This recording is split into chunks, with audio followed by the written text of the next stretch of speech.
राजनीतिक स्तर पर भी यहाँ पर जो इलेक्शन से पहले जो संभावित कैंडिडेट थे उन सबको बुलाया गया। उसके बाद में वो लेवल पर भी और अंततः सोलंकी साहब को भी अप्रोच किया।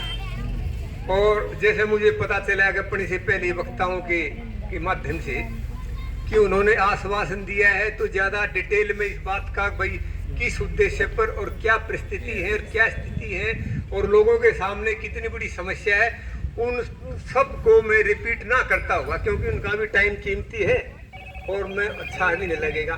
मैं तो एक बात जरूर जोड़ूंगा इसमें कि सोलंकी साहब जो ये गांव है ये सेक्टर 5 के सबसे नजदीक है और सबसे ज्यादा जो वातावरण का जो संभावित जो प्रस्तावित है ना, जो अभी तो एक प्रोजेक्ट आया नहीं है, वो आपको सब अच्छी तरह मालूम है कि वो प्रस्ताव उसका प्रपोज्ड है कि भाई एक यहाँ पर एक वेस्ट टू एनर्जी प्लांट लगाया जाएगा। उसमें आप लोगों का के आशीर्वाद से एश्योरेंस मिला है, लोगों ने धन्यवाद भी दिया है, मुझे बड़ी खुशी हुई है। मेरी आवाज आ रही है ना? आ रही है, ठीक है। और उसमें तो दो बात में और ऐड करने वाला था, वो ये था भाई इसमें गोवाना एरिया में जो 2010 में ये फैक्ट्रियां लगभग चालू होगी थी। 2010 में जमीन तो एक्वायर होगी थी 1999 में, और आहिस्ता आहिस्ता आहिस्ता आहिस्ता सुप्रीम कोर्ट के ऑर्डर से ये वो हुई।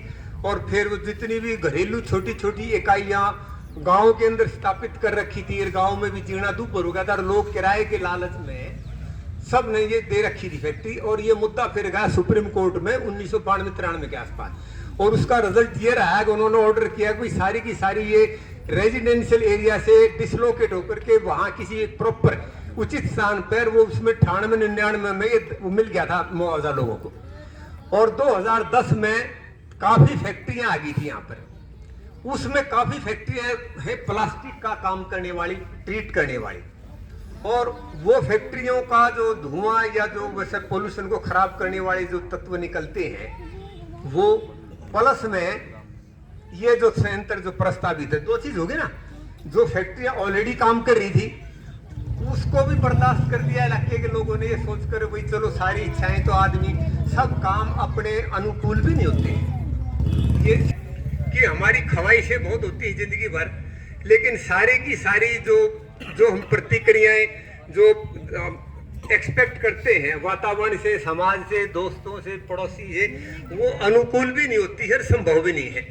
लेकिन जब सिर से पानी चला गया, जब देखा कि भाई अति हो गई है, तब जो है गांव के इनका उठाया है और हमने इनकी इस बात को उचितता मतलब बिल्कुल एप्रोप्रिएट है, सही है ये बात, इनको गैर मुनासिब या गलत कोई भी नहीं ठहरा सकता कि भाई वो जो प्रोपोज्ड जो वो है वेस्ट एनर्जी प्लांट है वो अब नहीं लगना चाहिए, वो तो नहीं तो अति हो जाएगी। जो मैंने बताया सेक्टर 5 सबसे नजदीक है इसके गांव के। दूसरा है बोआना, बाकी जो जितने भी है ना वो थोड़े लेस इफेक्टेड है, लेकिन लेस इफेक्टेड होने का मतलब ये कतई नहीं है कि उन पर कोई असर ना पड़े इस दुष्परिणाम का, इस वातावरण के दूषित होने का। जैसे कूट खुर्द है, नया बांस है, उड़म्बी खुर्द है, कला है, मेट्रो विहार है, गोवाना तो बिल्कुल सटका ही हो गया। कितने सारे 10, 11, 12 गांव तो ऐसे हैं जिन पर देर सवेर उसका दुष्परिणाम का आने वाला है, प्रभावित होंगे उस तरीके। और ये बात भी क्लियर करती है अभी एक मेरे से पहले वक्ता ने, अगर जो हम मेडिकल ग्राउंड पर देखें तो मातृ शक्ति का जो मातृत्व है वो भी पॉसिबल नहीं होगा। प्रजनन का एक शुद्ध शब्द भूला था मैंने और थोड़ा उसको सरल करके बता दिया है।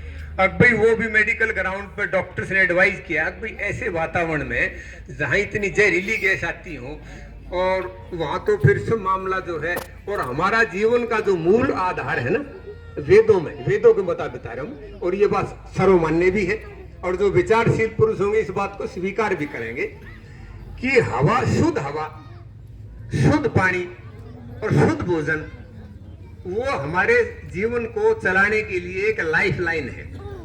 जब उसमें से पानी का तो हम सुन रहे हैं भाई कई साल से, जब यहाँ पार्टी थी पानी नहीं आता, बहुत गंदा पानी आता है, लेकिन हवा और भी यहाँ की जो है ये खराब होने जा रही है, यदि इसमें कामयाबी नहीं मिली हमें तो हमारा जीवन तो फिर जो है ना एक समझो मीनिंगलेस हो जाएगा। तो ये सबसे जरूरी चीज है और हमारा ये राइट भी बनता है, क्योंकि जितने प्राणी हैं उनका एक मूलभूत अधिकार तो इस बात में बनता है कि भाई हमें कम से कम शुद्ध वायु शुद्ध जल तो चाहिए। हाँ अच्छा, मैं अपनी बात को खत्म करता हूँ, मुझे पता है भाई मुख्य अतिथि को जल्दी थोड़ी। तो श्रीमान जी, हम अपने इस आंदोलन को धार देने के लिए आपकी शरण में आए और हम ये अपेक्षा करते हैं कि भाई हमें इसमें कामयाबी मिलेगी, क्योंकि हम आपकी शरण में आ गए हैं और हम यही चाहते हैं। आप हमारे इस बहुत बड़ी समस्या है, ये थोड़ी समस्या नहीं, वो हमने खूब एक्सप्लेन कर दिया है। अब इस पर आपने गंभीरता से विचार करते हुए और हमारी मदद करनी है, मेरी ये रिक्वेस्ट है सबकी तरफ से। और मैं इन सब की तरफ से, गांव वालों की तरफ से, इलाके की तरफ से आपका हार्दिक स्वागत करता हूँ, अभिनंदन करता हूँ और मैं धन्यवाद भी करता हूँ। और एक बात और मैं कहूँगा चलते चलते कि हमारे पार्ट पर जो काम था, जो करना चाहिए था, जो होमवर्क करना चाहिए था, वो हमने कर लिया। मैंने बता भी दिया और फिर बता रहे हैं। आप यूं ना समझे कि एकदम सारा बोझ आपके ऊपर हमने डाल दिया है, लेकिन उसमें हमें कहीं कहीं कामयाबी मिलने के संकेत भी मिले हैं, लेकिन हम उन संकेतों से, उन आश्वासनों से थोड़े से कम संतुष्ट हैं।